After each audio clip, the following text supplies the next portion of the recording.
Is welcome back to another episode of death note. तो भाई last episode ने अपने लाइट ने तो दिखा दिया था कि भाई वो क्या कर सकता है। मतलब he wanted to be the god of this new world, जो वो नया वर्ल्ड बना रहा है अपना, जहाँ पर अच्छाई को जिंदा रख के बुराई को मारने की कोशिश कर रहा है। मतलब जितने भी बुरे लोग हैं, जितने भी इविल लोग हैं, he is trying to just kill on the, मतलब डेथ नोट उसके पास मिल चुकी है। डेथ नोट क्या चीज़ है, कहाँ से आई है, ये एपिसोड 1 में आपको मालूम पड़ जाएगा। तो भाई डेथ नोट आ चुकी है उसके पास, उसने डेथ नोट में फटाफट नाम लिखना चालू किया है। हम भी फटाफट एपिसोड 2 स्टार्ट कर देते हैं। तो भाई एपिसोड 2 स्टार्ट होती है स्कूल से, जहाँ पर लाइट स्कूल में भी अपने टेक्स्ट बुक्स के नीचे डेथ नोट में नाम लिख रहा होता है। इट्स रियली, मतलब वो दिखाना चाहते हैं कि भाई क्या कर सकता है, this man is literally crazy.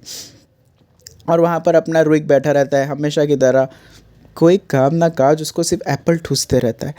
दोनों रास्ते में जाते हैं। ये लाइट को बहुत लोग बुलाते हैं कि हमारे साथ खेलो बिलो। लाइट सबको डिनाइड करके अपने घर पे चुपचाप आ जाता है।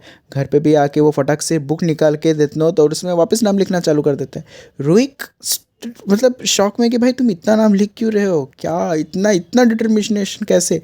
तो लाइट जवाब देता है कि देखो, मैं एक स्मार्ट स्टूडेंट हूँ और मुझे अपने ग्रेड्स भी मेंटेन करने हैं, और एग्ज़ाम आ रही है उसके लिए प्रिपरेशन भी मुझे करनी है, तो मेरे को टाइम निकाल के ये भी कंप्लीट करना है।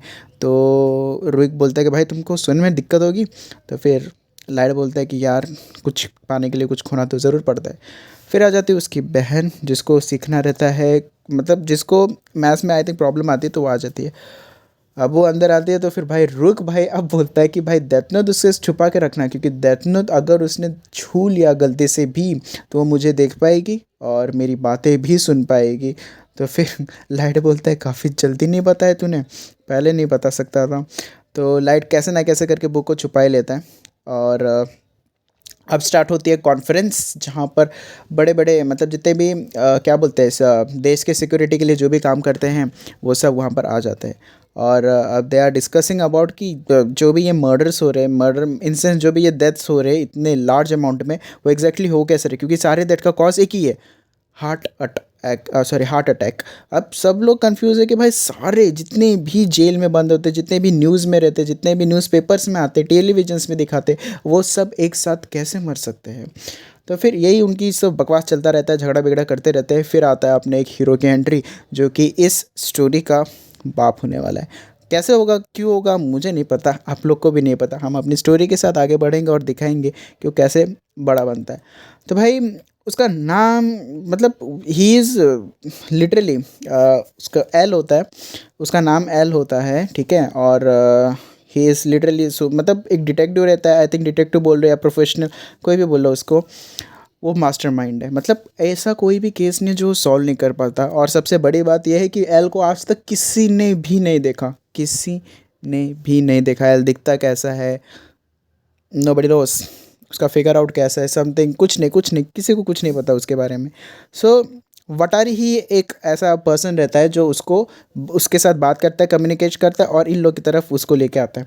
तो भाई उनका डिस्कशन चलता रहता है, एल अपने कॉन्फ्रेंस में बताता है। अब भाई अब इस तरफ वहाँ पर उनकी कहानी चलती रहती है। अब लाइट इस तरफ क्या करता है, लाइट एक ऐसा सिस्टम बनाता है डेथ नोट को छुपाने के लिए। वो सिस्टम काफ़ी कमाल का रहता है। उसके ड्रॉवर में वो दो पार्टीशन करता है, डेथ नोट नीचे वाले पार्टीशन में रखता है, और ऊपर एक अपनी सिंपल सी डायरी रखता है, ठीक है। और उसके चारों तरफ वो एक वायर कनेक्ट करता है, और जिसके ऊपर डेथ नोट उसने रखा हुआ है, उसके मतलब वो एक मेटल फील्ड के ऊपर अपना डेथ नोट रखता है। तो क्या होता है, अगर कोई भी बिना की के उसको खोलने की कोशिश करेगा, तो डेथ नोट ऑटोमेटिक जल जाएगा।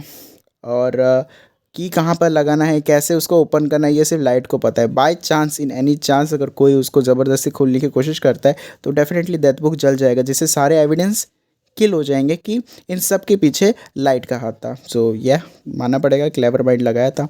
अब अपना एल यहाँ पर काफ़ी खतरनाक दिमाग लगाता है। भाई मैं तो देख के पूरी तरीके से शॉक्ड हो गया।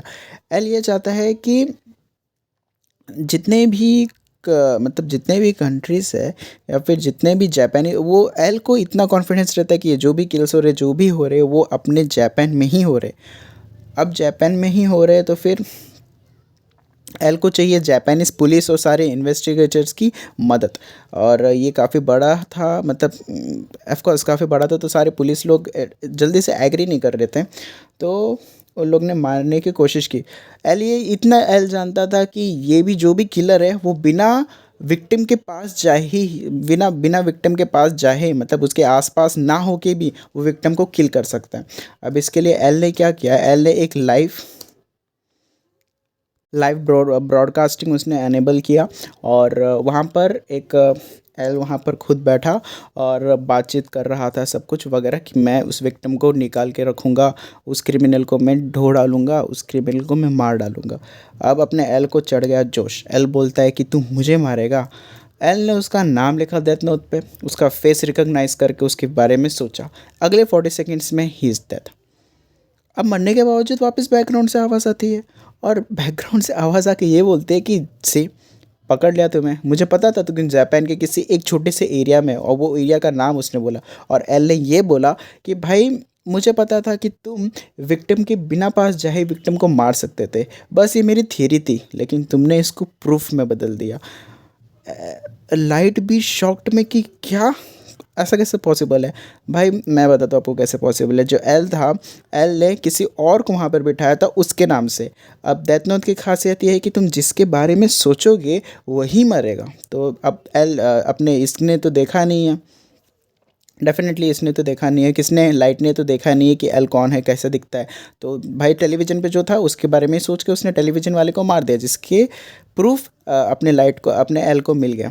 तो ये काफ़ी इंटरेस्टिंग स्टोरी थी, और इस तरीके से एल ने अपना पहला दिमाग तो लगा लिया, जो फिर काफ़ी ज़्यादा ही कड़क था। तो एल बोलता है कि मैंने तुम्हारा छोटा सा प्लेस तो ढूंढ लिया, कि तुम जापान के एक छोटे से प्लेस के अंदर हो, और उसमें काफ़ी कम लोग हैं, और तुम ज़रूर किसी स्कूल से बिलोंग करते हो। और अब देखने वाली बात यह है कि एल अपना क्या करता है। लाइट बोलता है कि ये चैलेंज मैं एक्सेप्ट करूँगा, मैं तुम्हें ढूंढ के निकालूंगा, तुम्हारा नाम मिटा दूंगा। जबकि लाइट की बात कोई नहीं सुनता सिवाय उस रूक के जो एप्पल खाने में बिजी रहता है, गधा कहीं का। लेकिन एल की बातें पूरी जापान सुनती है, लेकिन वो जो ब्रॉडकास्टिंग होती है एक छोटे से एरिया में होती है, तो जिससे एल को मालूम पड़ता है कि वो जो बंदा है वो उसी छोटे से एरिया में, क्योंकि एल का दिमाग ऐसा करता है कि हम ब्रॉडकास्टिंग कराएंगे तो पूरे जापान में एक साथ नहीं करेंगे, छोटे छोटे सिटीज़ में कराएंगे, छोटे छोटे पार्ट्स में कराएंगे। तो जो पहले छोटे पार्ट्स में किया था उसी बाय लक उसी छोटे पार्ट में अपना लाइट रहता है। तो इससे एल को एक एविडेंस तो मिल चुका है। अब देखते हैं एल वर्सेस लाइट कौन जीतता है। काफ़ी कड़क टाइम लगाया है, और काफ़ी कड़क नोटेशन दिखा है। मेरे को ये एपिसोड काफ़ी अच्छा लगा था, आप लोग को भी अच्छा लगेगा, आई होप सो। हम मिलते हैं अपने सेकंड एपिसोड में, आई मीन थर्ड एपिसोड में, मतलब मैं तो ऐसे बोलूँगा थर्ड एपिसोड में। तब तक के लिए take care, bye bye, have a nice day.